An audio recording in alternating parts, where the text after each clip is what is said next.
नमस्कार दोस्तों। इस भाग-दौड़ भरी ज़िंदगी में ना हमें बहुत सारे डिसीज़न लेने पड़ते हैं आजकल। पैसों का, बच्चों की पढ़ाई का, आपके रहने का, आप मकान कहाँ लेंगे, आपका इन्वेस्टमेंट कहाँ होगा, आप तरह-तरह के काम करते हैं या आप कौन-सी जॉब करेंगे या आप क्या पढ़ाई करना चाहेंगे। लेकिन क्या होता है कि हमें डिसीज़न डिलेमा बहुत सारे होते हैं और क्या होता है हम उन डिसीज़न्स को लेने के लिए क्या करते हैं, हम किसी रिलेटिव से, फ्रेंड्स से या उस पर्टिकुलर फ़ील्ड में किसी ने सक्सेस पाई हो, हम उसको देखते हैं और हम उसकी एडवाइस को फॉलो करते हैं या हम क्या करते हैं कट कॉपी पेस्ट जो कि कंप्यूटर में चलता है, लाइफ में नहीं चलता है। अब सपोज कीजिए कि आपको मैं कोई एडवाइस दूं, आपकी एज है 35 और मेरी एज है सपोज कीजिए 25। मैंने किसी फील्ड में अगर कोई अचीवमेंट किया है तो मेरी जो एडवाइस है वो मेरी एज के अप्रोप्रिएट है। मेरी जो एडवाइस रहेगी या जो चीजें मैं फॉलो कर रहा हूँ वो हो सकता है आपके लिए सुटेबल ना हो। अब समझ पा रहे हैं मैं क्या कहना चाह रहा हूँ? तो आप समझिए कि जैसे हमारे बुजुर्गों ने कहा है कि देश, काल और पात्र के हिसाब से सलाह होती है कि आप किस ज्योग्राफी में रह रहे हैं, किस समय में रह रहे हैं और आपका इंडिविजुअल कैरेक्टर क्या है, आप लाइफ में किस स्टेज पे हैं। आप अनमैरिड बैचलर हैं, आपकी एज 25 साल है, आप अभी आपकी जॉब स्टार्ट हुई है, आप एक 35 साल के मैरिड हैं, आपके बच्चे छोटे हैं। आपकी 45 एज हो गई है, आपके बच्चे हायर स्टडीज में आ गए हैं या आप 55 ईयर के हैं या आप 60 ईयर के हैं। तो आप ये देखिए कि हर डिफरेंट स्टेज पे आपकी रिक्वायरमेंट्स, आपके डिसीजन अलग-अलग होंगे। तो वो आपको जज करना है कि मेरी रिक्वायरमेंट क्या है, ठीक है? जो रिक्वायरमेंट 25 साल के एक नौजवान की होंगी, वो 35 साल के एक इंसान की या मैच्योर इंसान की नहीं हो सकती हैं और वो सेम 45 साल की नहीं हो सकती। क्यों? सपोज कीजिए मैं आपको ये बोल दूं कि आप 25 साल की एज, आप 35 साल के या 40 साल के हैं, आप इक्विटी में सब कुछ इन्वेस्ट कीजिए। लेकिन आपको उस समय इक्विटी से ज़्यादा एक घर की ज़रूरत होगी। आपके ऊपर छत की सबसे ज़्यादा ज़रूरत है, क्योंकि अब आपका परिवार बड़ा हो रहा है, आपके पास एक घर ज़रूर होना चाहिए।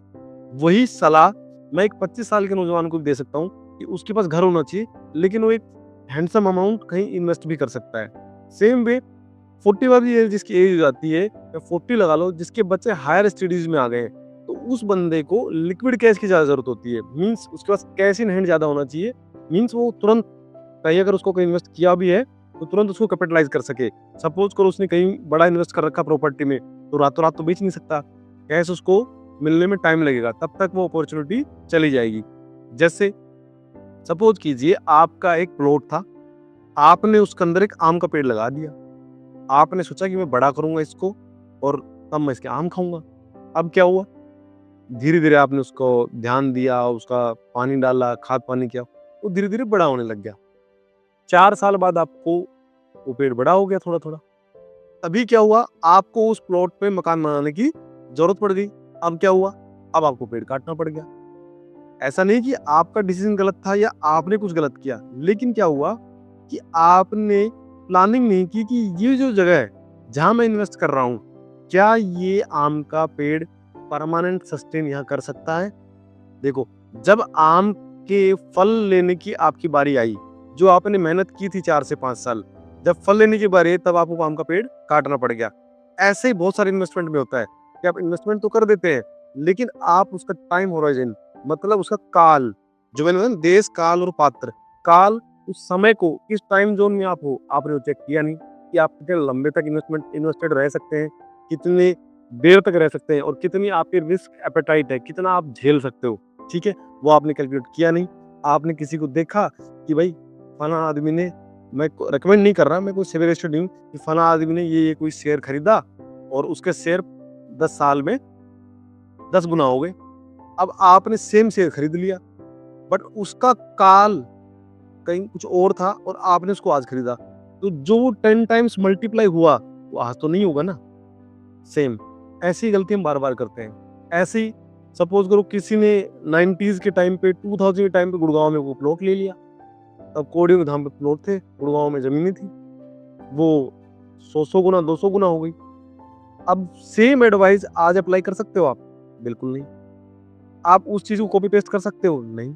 आज का इन्वेस्टमेंट सिनेरियो अलग है, उस टाइम का इन्वेस्टमेंट सिनेरियो अलग था। आप अपनी सिचुएशन, अपनी लाइफ के स्टेज के हिसाब से आप खुद का इंट्रोस्पेक्शन कीजिए। आप डिसाइड कीजिए कि मैं लाइफ की किस स्टेज पे हूँ, मेरी लिक्विडिटी क्या है, मेरी ज़िम्मेदारियाँ क्या हैं, समझ रहे हो? आप सपोज़ कीजिए कि आप किसी फ्रेंड से एडवाइस दे रहे हैं, ठीक है? आपने फ्रेंड्स की लाइफ़स्टाइल देखी हुई है, भाई वो अच्छा खासा कमा रहा दिख रहा है, लेकिन आप बैक बैक को बिहाइंड द कर्टेन पर्दे के पीछे भी देखिए ना, हो सकता है वो अपने परिवार का इकलौता बेटा हो, उसके माँ-बाप सरकारी नौकर रहे हों, घर में पेंशन आ रही हो, ज़िम्मेदारी घर पे ना हो, अच्छी खासी ज़मीन हो। यहाँ आपके ऊपर ज़िम्मेदारियाँ भी हैं, आपके पेरेंट्स की ज़िम्मेदारी भी है क्योंकि वो फार्मर रहे हैं, अब उनकी ओल्ड एज हो गई। आपका एक बड़ा परिवार है, आप 2-3 भाई हो, प्रॉपर्टी में भी आपका डिवाइड होगा, समझ रहे हो? तो अब आप देखिए, क्या वो जो लाइफ़स्टाइल, जो चीज़ें वो आपका दोस्त कर रहा है, क्या वो आप कर सकते हो?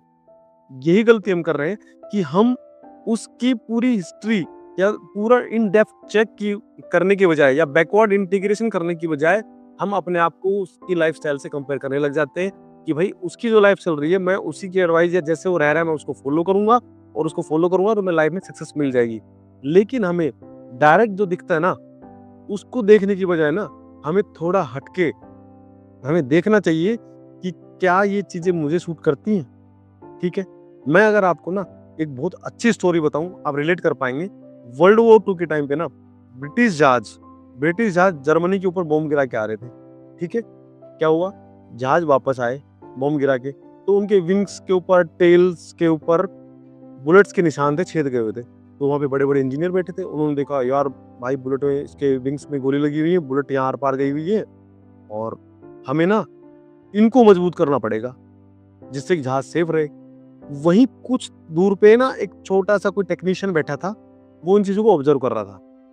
तो जब उसने देखा कि ये बड़े-बड़े इंजीनियर क्या बेवकूफ़ी कर रहे हैं और कैसे गलत डिसीज़न की तरफ जा रहे हैं, ठीक है? वो उनके पास आया। उसने ये बोला कि सर ये वो जहाज़ हैं जो वापस आ गए।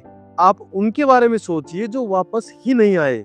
मतलब वो जहाज़ वापस नहीं आए जिनके इंजन पे गोलियाँ लगी। तो आप इंजन के एरिया को मजबूत कीजिए ना कि विंग्स और टेल को। क्योंकि अगर विंग्स और टेल को मजबूत करेंगे तो जहाज़ भारी हो जाएगा, उसकी लोड कैरिंग कैपेसिटी कम हो जाएगी, वो वैसे ही नहीं जा पाएगा। तब समझा कि आप किसी सिचुएशन से दूर रह के किसी से सिचुएशन से बाहर निकल के आप अपने बारे में कितना अच्छा डिसीजन ले सकते हैं, क्योंकि आप उस सिचुएशन के जब अंदर तक घुसे रहेंगे ना, आपको समझ में नहीं आएगा कि मैं कौन से डिसीजन लूं, क्या मेरे लिए अच्छा होगा, क्या मेरे लिए बुरा होगा।